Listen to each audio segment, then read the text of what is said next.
Contingency log number 61, code name, Mother's Boy. Deep within Camp Crystal Lake, hidden from the rest of the world, a man had gone unnoticed. But with the passing of his mother, he was unleashed into the world. Donning a hockey mask and wielding the weapon that killed her, Jason Voorhees would carve his name into the world.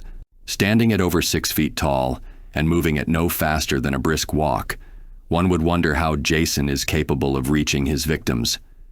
And yet he is quite adept at sneaking up behind people with a strength to take them out quickly.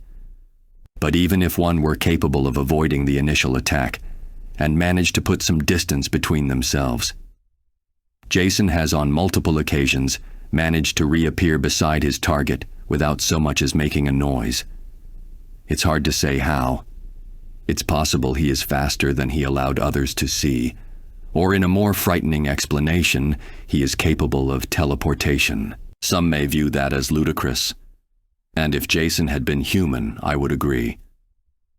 But in truth, Jason has not been a mortal being for quite some time, as despite his immense strength, he has been destroyed on several occasions.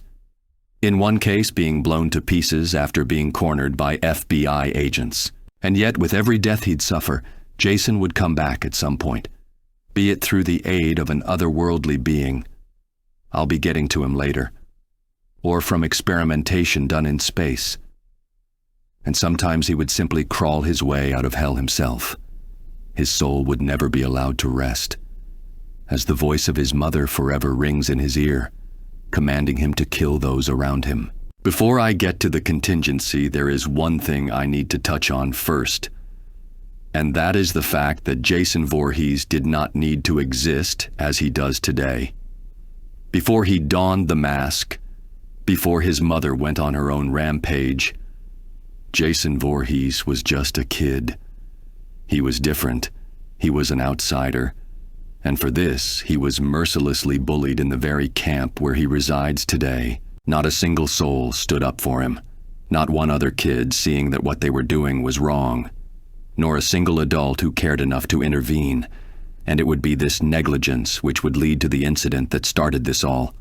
One day, while trying to evade his tormentors, Jason would be caught and thrown into the lake.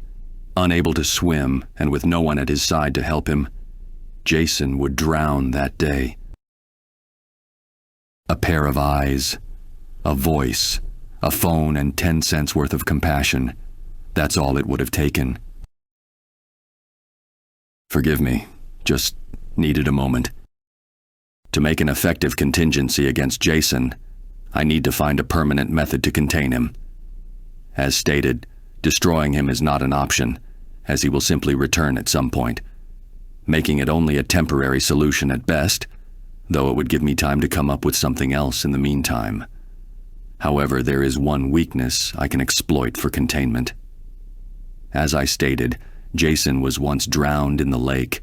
This caused a trauma so deep, it persists even in his undead state. Through the use of steel cables I've prepared in advance, I plan to restrain and later lock Jason inside a blast-proof reinforced glass cage. The reason for this is so that he could see what is on the outside, which in this case will be an infinite flow of water. One that'll fall in and around Jason, taking advantage of his fear. With any luck, it'll weaken him enough to prevent any escape attempts. I have also placed surveillance in the area, hoping that so long as Jason is being observed, he cannot pull his trick of reappearing elsewhere. All I'd need is bait to lure him, and from what I've seen in his past attacks, he seems to harbor a deep hatred of teenagers, something I am not really in short supply of. Unlike his past victims, however, they are more than prepared for threats larger than he could hope to be, and I have zero doubt in my mind that they would be able to handle him alone. Not that I wouldn't be there to aid them. With any luck, this can be accomplished with zero risk to ourselves. Capturing Jason, however, would only be half of the job, as someone who seems to be cursed to a never-ending cycle of death, revival, and taking the lives of others until he is taken down again. I need to find a way to break this cycle and untether his soul from this mortal coil. If nothing else, so that his soul could finally rest, and just maybe, he'll finally find peace. If you also have a character you wish for me to cover, or just want to support this channel, I'll have a link to my Ko-fi page. There will also be a Google Doc with the list of characters who have ever been done or already commissioned by others.